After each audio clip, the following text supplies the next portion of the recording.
As you have seen in this module, many factors influence children's development and well-being. Some of these factors are internal and other factors are external. The ecological model is an approach that illustrates the interaction between these internal and external factors. That is, between the inner, psychological, and outer, social world of the child. The model illustrates the importance of the people and structures that surround children, safeguard their well-being, and support their growth, learning, socialization, and development. The child. Children play an active role in their development and have an impact on their environment, depending on their personality and temperament. An active, curious child is more likely to trigger active positive responses and stimulation from caregivers than a more withdrawn child. The immediate family. The biggest influence on children's physical, cognitive, emotional, and social development is the interaction with the immediate family. Usually, these are parents, caregivers, and siblings, but it can also be grandparents and other family members present in the child's daily life. The extended family and close social networks. The extended family and close social networks also play an important role. This includes other family members, neighbors, peers, friends, cultural groups, and other adults interacting with children. Community support and resources. The community support and resources include school, playgrounds, parks, child social and health services, and other community services. Society. The society involves the broader economic, political, cultural, and social context, including the financial situation, conflict, poverty, as well as the legal frameworks and policies.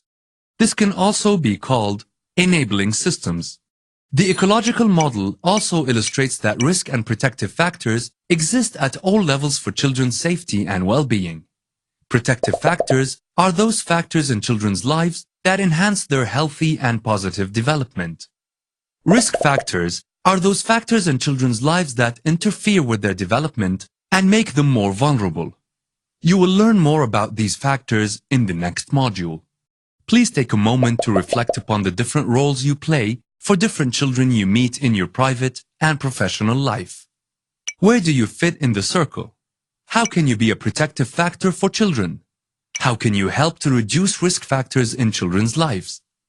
This is a moment of personal reflection, and there are no right or wrong answers. You will most likely find yourself at more than one level of the circle, and on different levels for different children that you know. The ecological model can be useful as a tool to guide child-focused projects.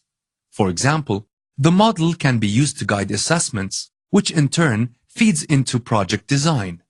By assessing risk and protective factors at each of the different levels, one can better understand what factors the project should seek to strengthen and which it should seek to reduce or prevent in order to promote children's healthy development and well-being. The model can be used to understand relevant stakeholders at the different levels that influence the lives of children and that the project should seek to engage with.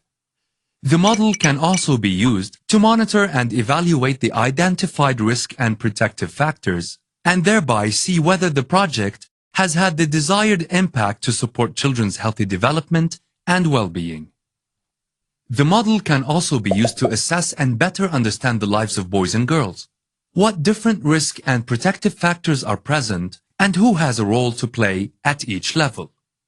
The model can also be used to better understand the particular situation of other groups of children, such as children living with disabilities.